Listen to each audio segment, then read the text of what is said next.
Whatever God's assigned to you, whether it's teaching that class or writing that computer code or washing those dishes or mowing that lawn, the smallest things to the most significant things are equally designed by our sovereign God in his purposes that we can't even begin to fathom.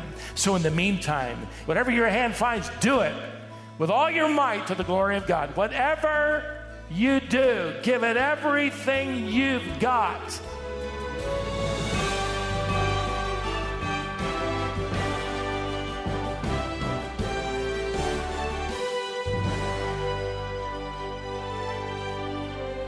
Sometimes we have tasks or responsibilities that seem futile and unimportant. King Solomon had the same experience.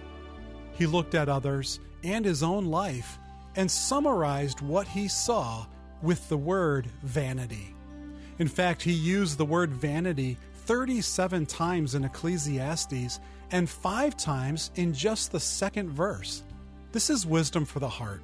In today's lesson, Stephen Davey takes us to Ecclesiastes chapter 1, verses 2 through 7. He warns us that if we keep our gaze down here on earth, life is vanity. We're called to live differently, and you'll learn how next. You might be a little discouraged with life, like the little boy I read about recently. A pastor wrote in an article about a mother who walked in on her 5-year-old son. He was in his bedroom getting ready, and he was crying. And she said, "What's the matter?" And he said, "I can tie my shoes now all by myself." She said, "That's wonderful. You're growing up so big, but why are you crying?" He said, "Because now I have to do this every day for the rest of my life." Poor kid, he's already feeling the pain of growing up and the tedium of life, responsibilities like tying your shoes, maybe picking up your toys while you're at it. He's picked up on that sense that you get. And at 5 years of age, he's already a little disappointed in having one more thing to do. Is that all there is to life? Is that it? Just an ever-growing list of tedious chores, responsibilities, repetitions. That kid's going to grow up and he's going to ask questions the human race has been asking. They're harder questions. He'll find the words for them, like, what do I do that really matters in life? Is there anything I'm doing that lasts?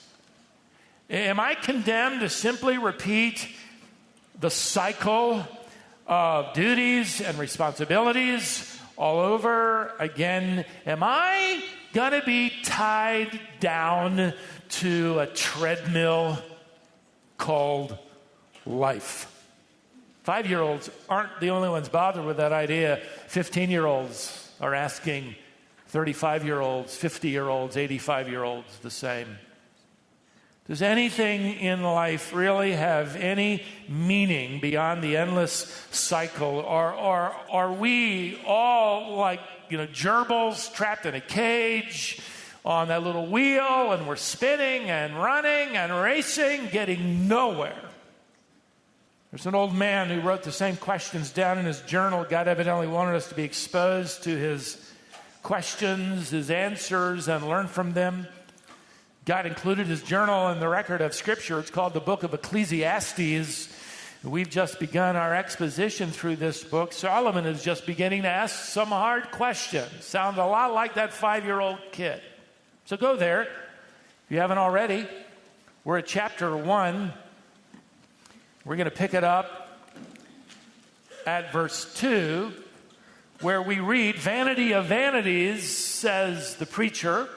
Vanity of vanities, all is vanity." Now, anytime you find one word repeated 5 times in the same verse, you ought to notice it. You might even want to circle it 5 times.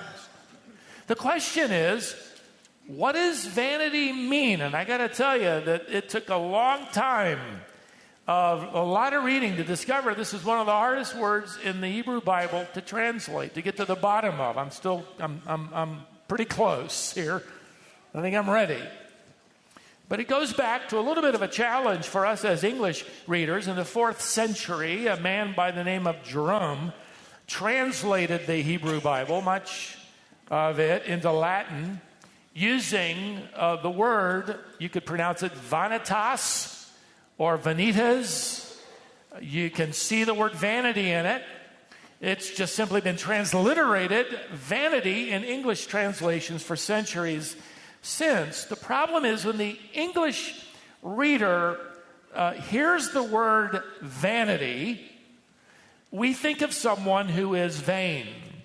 We think of someone who is stuck on themselves, their opinion, their lives, everything about themselves. That they can't wait to post the next selfie.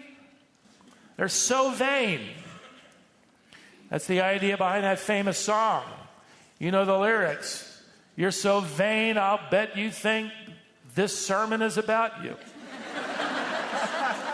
I tweaked it a little bit to make it work in church.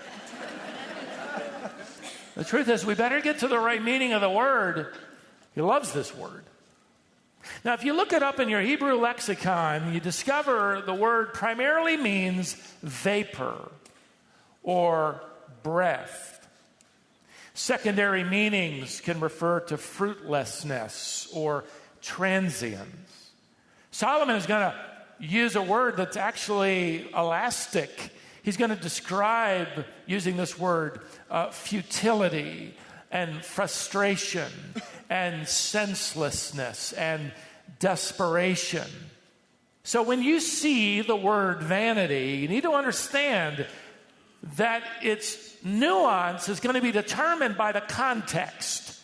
And he'll use it in a variety of contexts in his private journal. It's really a lot like the English language. We have a lot of words like that, right? It takes the context to determine what we mean by it. We use the word love like that. You guys might say, I love my wife. And you also might say, I love football. Hopefully it's not to the same level of commitment. You say, I love mountain climbing, or I love shopping, I love scrapbooking. You know, I love reading, I love coffee. Now, I also want you to notice here at the outset that Solomon is putting a lot of emotion into this expression. He's stating it as a superlative. That is, this is the highest degree possible. Notice, it isn't just vanity. It's vanity of vanities. Everything is vanity. So, to the highest degree, life is vanity. That's what he means, to the highest degree. By the way, you've read other superlatives in your Bible reading. You've read holy of holies. That's a really, really, really holy place. In fact, it is to the highest degree the holiest place. He is King of kings. That means he's really king. He's the highest king. There is none higher than him. He's the Lord of lords. That is, he is the highest Lord above all other so-called lords. There is no higher degree than his sovereign lordship. It's the idea. So Solomon, in this opening line, is essentially claiming that everything on earth, everything in life, to the highest degree, can be described as entirely meaningless, totally hopeless, absolutely futile. And that's his opening line. Are we depressed yet? There's a workshop we can take, evidently coming up pretty soon. That leads Solomon next to deliver this question he should arrive at. People are still asking it this day. To this day, verse 3, what does man gain by all the toil at which he toils under the sun? The word gain is a commercial term. It's a business word. It means profit. You might write in the margin the word profit. It refers to something left over after you've invested all that toil? What do you have to show for it? That's what he's asking. What do we have to show for all our hard work under the sun? Oh, there's a clue. Note that. Under the sun. It's another favorite expression of Solomon's. He's going to write under the sun 29 times in his private journal. In fact, Ecclesiastes is the only book in the Bible that uses that expression, under the sun. And that's a clue. By the way, I mentioned in our last study, last Lord's Day, that Solomon eventually will take us, chapters later, to remember our Creator God. Okay, we'll get there. Because if we bring that into the first chapter, he's essentially saying, without God, who reigns above the sun, who rides the clouds as chariots and determines the orbits of planets and stars he has personally named. Without that Creator God, your perspective is stuck under the sun, here and now. If that's all you get, if this is all that matters, that kind of perspective Solomon is going to show us is going to lead us to ultimate desperation and frustration and fear. One popular journal not too long ago asked the question to its subscribers and got a lot of answers back. I'll just read one of them. Why are we here? Why are we here? I'll just read you one by a taxi driver. He just kind of got right to the chase. He answered, we're here to just live and then die. In the meantime, I do some fishing, take my girl out, pay taxes, do a little reading, then get ready to drop dead. He's a delightful man, I'm sure. He goes on to say, life is a big fake. It's a fake. The only cure, he says, for the world's illness is nuclear war. Wipe everything out and start over. I'd be afraid to get in this taxi, frankly. That's it. I'm just here on my way to death, dying. In the meantime, I'm going to do a little fishing, pay a few taxes, take my girl out. Oh, he's telling the truth about life under the sun. We just wouldn't be so blunt. To put it in more philosophical terminology that maybe is a little polite but just as despairing, is Leo Tolstoy. He was an amazing author, wrote War and Peace, and that was considered, and to this day is acclaimed as one of the greatest works in the world of literature. He's nominated numerous times for the Nobel Prize of Literature in the early 1900s. He writes in his later years, and I quote, "The age of 50 brought me to the verge of suicide. A question without an answer to which one cannot live is this: what will come of what I am doing today or tomorrow? What will come of my whole life? Why should I live? Why wish for anything or do anything? Is there any meaning in my life that death does not destroy? Is this all life is? I'm going to tie my shoes over and over and over again? I'm going to get on that treadmill? It's going to end in death? Is that it?" Solomon in his bestseller says it that way. What do we get? What do we profit? What do we really gain through this life of toil under the sun? Now, his answer is nothing. We gain nothing. It's a rhetorical question. That's the answer. You end up empty and frustrated, and then it's over. He's not getting us to the answer yet. That's chapters later. I'm just bringing that perspective back in here. What he's going to do is put our nose in the truth of this. And he's going to load the bus up, and he's going to take us on a field trip. And he's going to say, I'm going to show you how small and futile and unimportant we are by looking around us at the world of nature. So get on the bus. Notice verse 4. A generation goes and a generation comes, but have you noticed?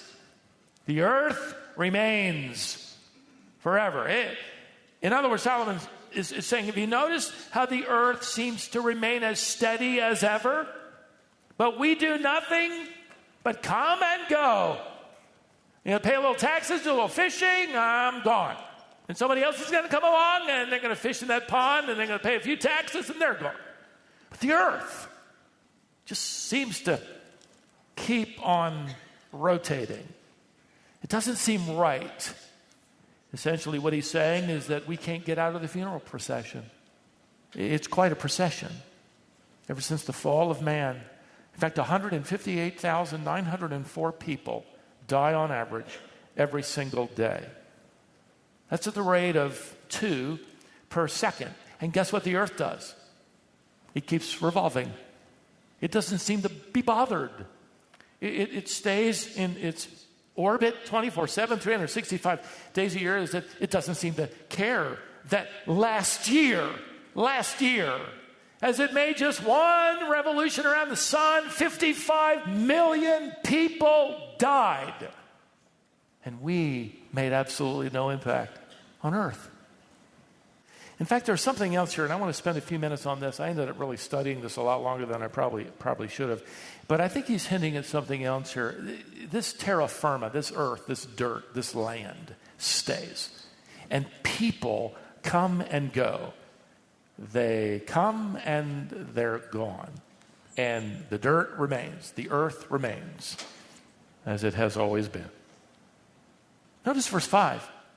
The sun rises and the sun goes down and hastens to the place where it rises.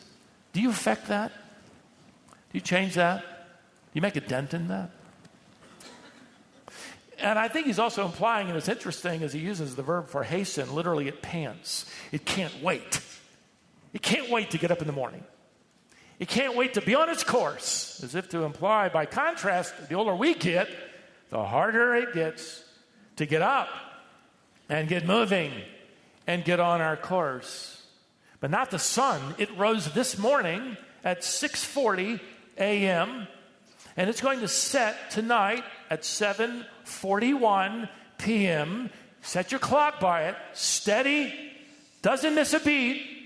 You and I have nothing to do with it, even though you can set your watch by it, seemingly unchanging in its course. It doesn't seem to be winding down. We are. This is Solomon's point. I want you to see something else, Solomon says. Notice verse 6. The wind blows to the south and goes around to the north. Around and around goes the wind, and on its circuits the wind returns. Do you have any influence over that?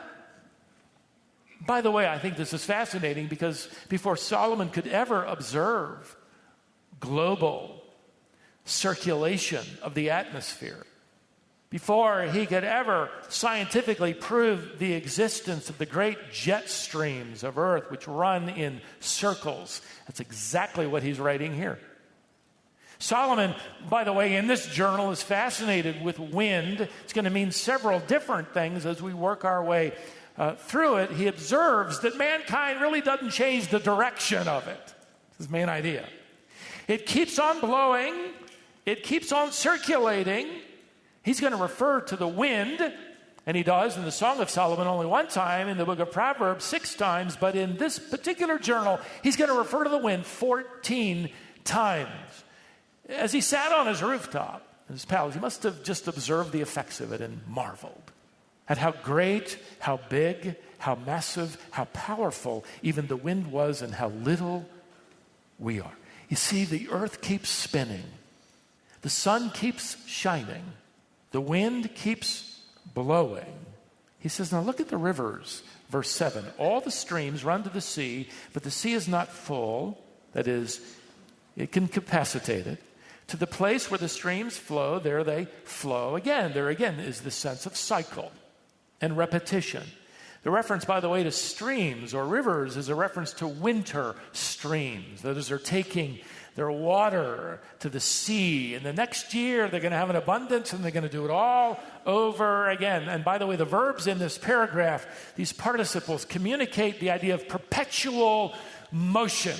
It just keeps moving. The earth keeps abiding.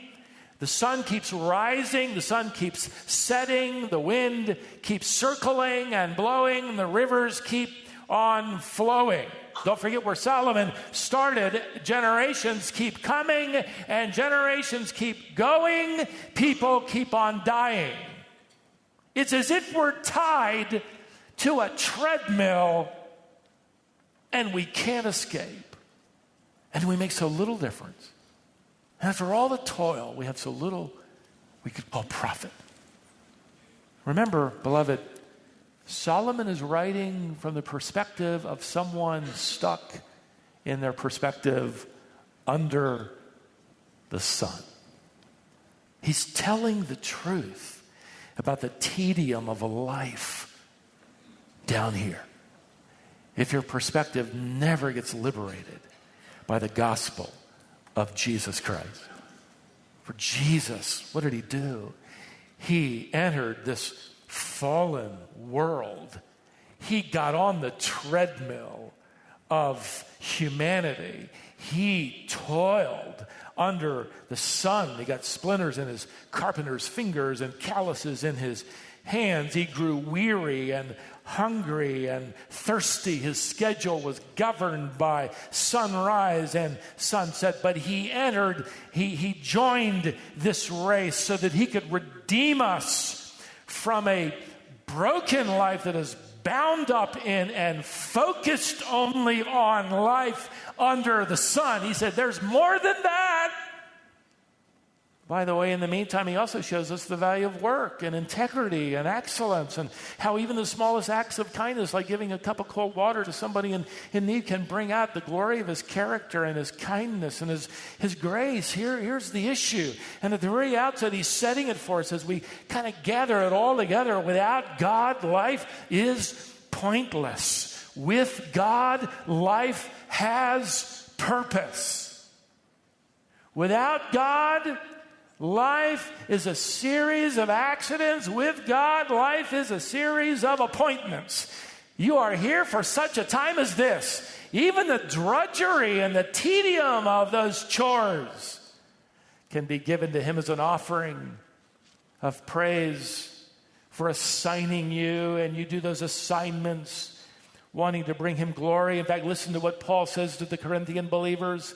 He says, therefore, my beloved brethren, be steadfast, immovable, that is, stay the course where you've been assigned, always abounding in the work of the Lord. You know what that means? That means always keeping at the work assigned you by the Lord, knowing that in the Lord your labor is not in what? Vain. It isn't empty. It isn't futile. Life under the sun can seem like vanity of vanities, brief, meaningless, and futile.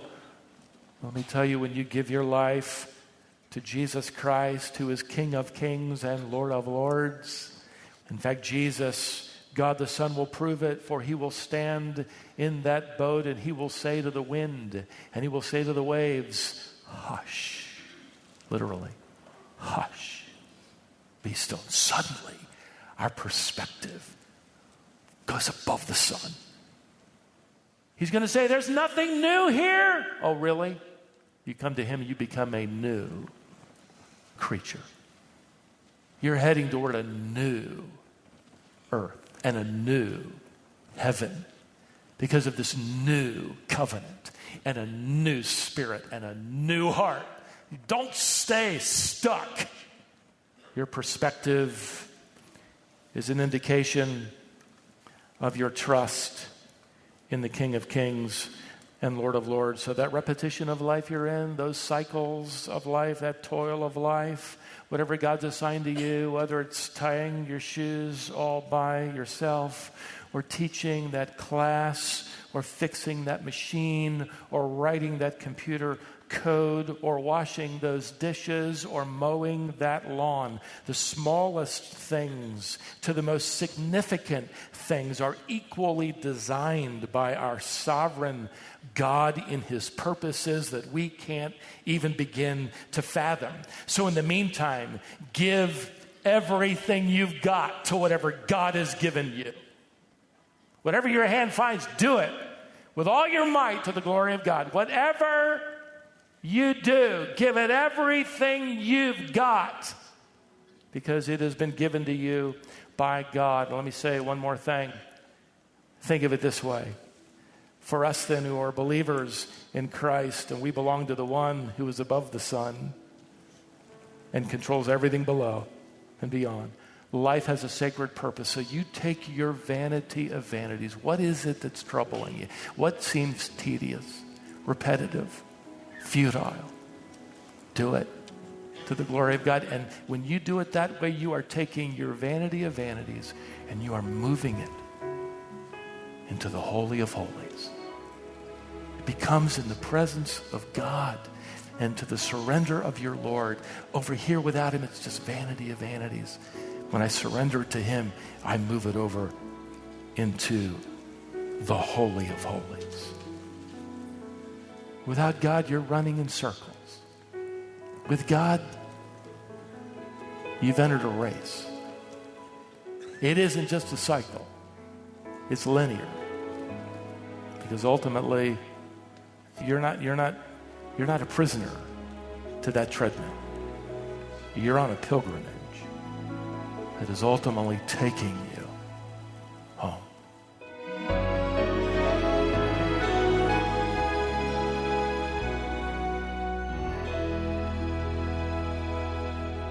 What a powerful reminder today that the things in life that seem like vanity of vanities can be turned into Holy of Holies if we change our perspective.